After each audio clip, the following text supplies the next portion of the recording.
Dalawang high-value individual drug personalities na kumpiskahan naman ang 2.5 million pesos na laga ng marijuana sa La Trinidad, Benguet.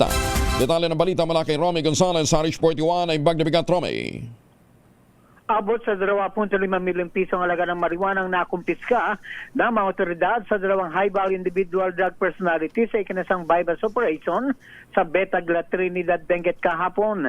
Nagpatupad ng anti-drug operation ang mga operatiba ng Pideo Cordillera na nagresulta sa pagkakatimbog sa dalawang high-value individuals drug personalities na nakilalang sina Cesar Sidron, 45 ng Parina, Kibiungan, Benguet at Abner Aguida, 31 ng Poblacion La Trinidad, Benguet na kumpiska. Sa mga suspek ang 21 piraso ng tuyon daw na marijuana na nakapakete sa 21 tubular phone na may timbang na 21,000 gramo na nagkakalaga ng 2,520,000 pesos.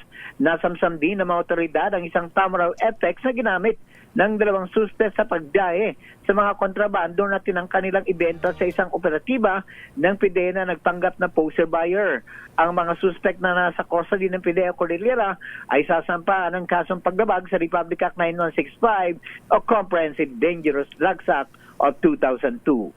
Ito si RH41 Romy Gonzalez para sa DZRH. Una sa Pilipinas, una sa Pilipino. Maraming salamat, Romy. Jose Gina.